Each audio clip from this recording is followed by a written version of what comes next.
Yo, what's up? Kembali lagi bersama dengan gua, Mail. Welcome to comeback. This is my channel Muhammad Ismail. Oke, cuy, seperti biasa untuk video kali ini gue bakal ngebacain cerita-cerita lu pade ya. Gue nggak tahu nanti ceritanya isinya ada apa. Soalnya dari beberapa hari ke belakang itu ceritanya tentang cinta yang cintanya tolol gitu loh ya. Oke, seberapa-lama langsung aja ke video nggak tuh? Ke cerita yang pertamanya nih, let's go. Emang ada apanya nih? Hai, kenalin gue di sini cuma mau sharing cerita yang mungkin relate banget sama hidup lo. Jadi gue punya satu teman, sebut aja inisialnya K. Dulu dia tuh orangnya santai, logis, bahkan bisa dibilang punya paling waras di circle kita. Tapi semenjak dia kenal sama satu cewek, semuanya berubah drastis. Yang awalnya suka ngasih saran bijak, sekarang malah jadi bahan omongan karena kelakuannya yang di luar nalar. Anjing. Kita semua awalnya mikir, oh ya udah lagi jatuh cinta biasa, tapi makin lama makin kelihatan kalau ini bukan sekedar suka biasa. Ini udah level bucin yang agak bahaya. Dan jujur aja ya, sebagai teman yang lihat dari luar, kadang antara pengen ketawa, kesel, tapi juga kasihan. Makanya gue mau cerita ini kalau semua siapa tahu bisa jadi hiburan atau bahkan jadi pelajaran biar nggak kejadian juga di hidup lo nanti. Jadi ceritanya si K ini kenal sama cewek dari sosial media. Awalnya chat biasa, terus intens, terus tiba-tiba dia udah nganggap itu cewek segalanya. Yang bikin kita semua heran, mereka bahkan belum pernah ketemu langsung. Tapi si K udah rela ngelakuin hal-hal yang ya ampun, di luar logika banget. Pernah satu waktu dia bela-belain minjem uang ke kita semua cuma buat ngirim hadiah ke cewek itu. Ini sih buat bukti keseriusan, padahal kita udah bilang berkali-kali, bro, santai dulu gak sih? Tapi dia nggak denger sama sekali. Bahkan dia lebih percaya kata-kata cewek itu dibanding temennya sendiri yang udah kenal dia bertahun-tahun.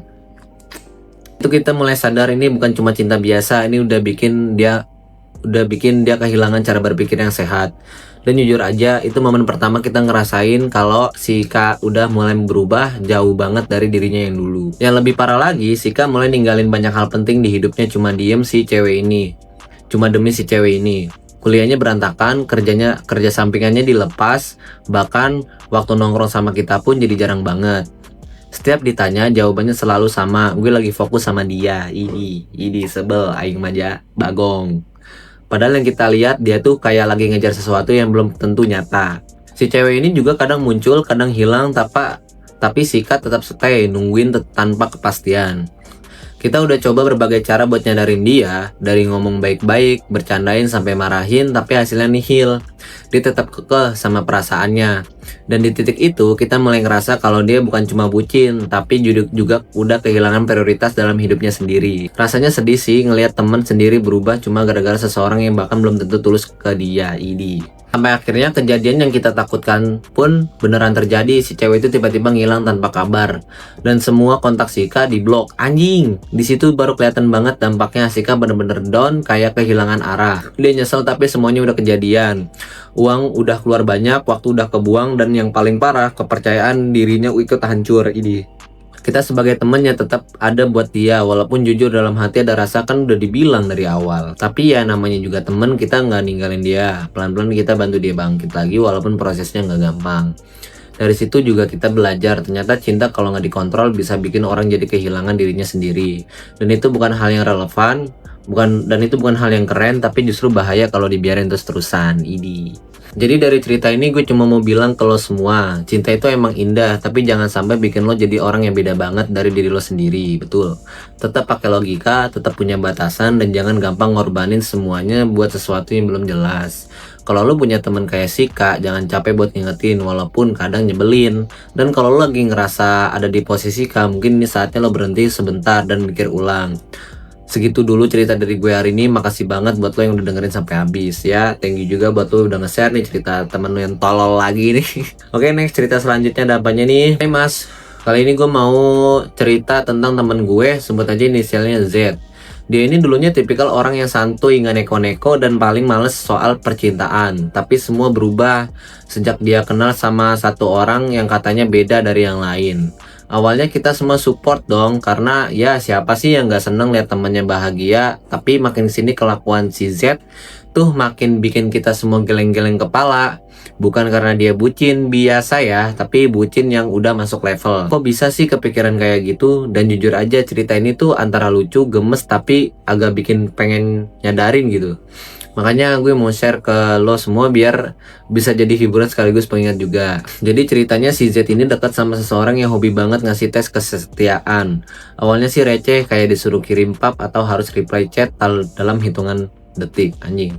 Tapi lama-lama tesnya makin aneh. Pernah satu waktu dia disuruh ngetik aku sayang kamu 100 kali tanpa tipu dan dia lakuin dong. Ini sambil bergadang lagi. Ini kita yang lihat cuma bisa bengong, ini cinta apa ujian CPNS ini. Belum lagi kalau si Z telat balas, chat 5 menit aja langsung dituduh berubah. Parahnya dia nurut aja tanpa banyak mikir. Ini kita sempat nanya, lo capek gak sih? Tapi dia malah jawab, ini cara dia ngejaga hubungan ini. Dari situ kita mulai sadar ini bukan hubungan sehat, tapi kayak lomba siapa paling tahan mental. Dan si Z dengan bangganya jadi peserta tetap tanpa jeda istirahat sama sekali. Ini ya bikin makin ngakak sekaligus prihatin. Si Z rela ngelakuin hal-hal random demi buktiin cintanya. Pernah dia disuruh voice note nyanyi lagu galau tengah malam padahal besoknya dia ada presentasi penting. Suaranya fals tapi tetap dikirim dong penuh perasaan. Terus pernah juga dia disuruh nggak ngobrol sama teman lawan jenis sama sekali. Bahkan sekedar bilang makasih pun dilarang. Kita yang temennya cuma bisa bilang ini hubungan apa karantina. Tapi si Z tetap bela mati-matiin katanya gue cuma nggak mau kehilangan dia. Idi. Padahal yang kelihatan dia malah kehilangan dirinya sendiri. Idi. Waktu nongkrong jadi hilang. Jokes kita udah nggak ditanggepin. Bahkan ketawa pun sekarang kayak dipikirin dulu. Di situ kita mulai kangen sama versi dia yang dulu yang bebas, receh dan gak dikontrol sama perasaan orang lain. Plot twistnya datang di saat yang paling gak disangka. Setelah semua effort absurd yang dia lakukan, si orang ini malah bingung, kayaknya kita beda ya. Lah, semua langsung keinget sama perjuangan si Z yang ya ampun, ngapain aja selama ini. Si Z langsung diem kayak lagi nge-freeze. Dia nggak marah, nggak nangis, nggak heboh, tapi kelihatan banget kalau dia hancur. Yang bikin agak nyesek tapi juga lucu, pahit. Dia sampai bilang gue udah lulus semua tes tapi kok tetap gagal. Kita yang denger cuma bisa tepuk jidat. Akhirnya kita temenin dia pelan-pelan buat balik lagi jadi diri sendiri. Prosesnya nggak instan, tapi setidaknya dia mulai sadar kalau cinta nggak seharusnya bikin lo jadi kehilangan diri sendiri. Dan dari situ dia juga mulai bisa ketawa lagi walaupun sambil bilang anjir goblok juga gue dulu ya dulu. Sadar, si bangsat sadar nih si bangsat nih. Jadi friend, cerita si Z ini kita bisa ambil satu hal penting. Jangan sampai lo rela ngelakuin hal-hal yang bikin lo capek sendiri cuma demi validasi dari orang lain. Cinta itu harusnya bikin lo nyaman, bukan malah bikin lo ngerasa lagi ikut ujian tiap hari. Kalau lo mulai ngerasa harus berubah terlalu jauh buat seseorang, mungkin itu tanda buat lo berhenti dan mikir ulang. Dan buat lo yang punya temen kayak si Z, tetap temenin ya, walaupun kadang kelakuannya bikin ketawa sambil nangis. Oke, makasih banget buat lo yang udah stay sampai akhir. Jangan lupa terus support channel ini. Support tuh, jangan lupa subrek ya, langganan yuk. Oke.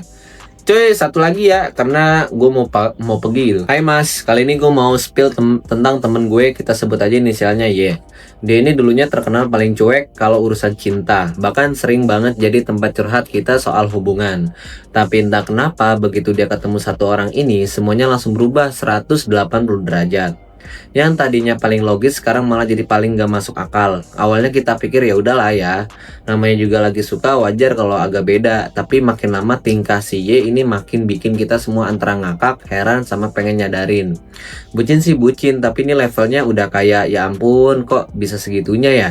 Makanya gue mau cerita ini ke siapa tahu bisa jadi hiburan sekaligus pengingat biar nggak kejadian juga di hidup lo nanti. Jadi si Y ini deket sama seseorang yang super random tapi juga manipulatif secara halus. Dia sering banget minta hal-hal yang kelihatannya kecil, tapi kalau dipikir-pikir kok aneh. Contohnya si Y pernah disuruh update lokasi setiap 1 jam sekali, bahkan pas lagi tidur.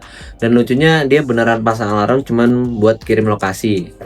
Kita yang lihat cuma bisa bilang ini hubungan apa absen kerja ini. Belum lagi dia harus ngabarin detail kegiatannya dari bangun tidur sampai mau tidur lagi. Kalau ada yang kelewat dikit aja langsung dibilang nggak peduli. Dan si Y bukannya protes malah makin nurut.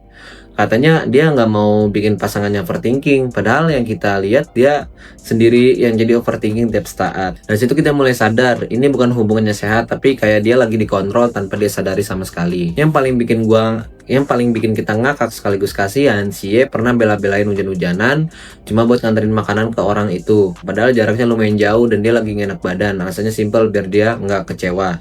Nah tapi badan dia sendiri gimana?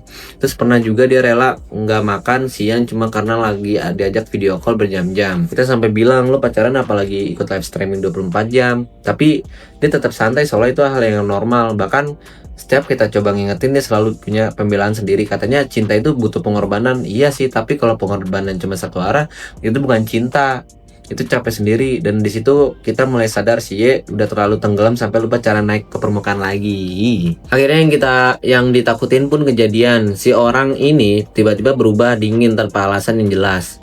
Chat mulai lama dibalas, perhatian berkurang sampai akhirnya bilang aku lagi butuh waktu sendiri. Nah lo, si Y langsung panik. Semua cara dicoba buat balikin keadaan, dari chat panjang lebar sampai ngirim voice note minta maaf tanpa tahu salahnya apa. Kita yang lihat cuma bisa ngeleng kepala. Dan puncaknya si orang itu beneran pergi tanpa penjelasan. Di situ si Y baru sadar semua effort yang dia kasih ternyata nggak menjamin apa-apa. Dia sempat diem lama terus tiba-tiba bilang, gue kayaknya terlalu maksa ya. Iya tolol, maksa itu tolol gitu. Kita cuma bisa jawab akhirnya sadar juga. Alhamdulillah sadar ya, sadar. Walaupun telat tapi setidaknya dia mulai ngerti kalau cinta nggak seharusnya bikin lo kehilangan kendali atas hidup lo sendiri. Nice. Jadi dari cerita si Y ini kita bisa belajar kalau cinta itu bukan tentang seberapa jauh lo bisa berkorban, tapi seberapa seimbang lo dan dia saling menghargai. Jangan sampai lo ngasih segalanya tapi yang lo dapet cuman capek dan kecewa. Tetapi jadi diri sendiri, tetap punya batasan, dan jangan takut bilang cukup kalau emang udah nggak sehat.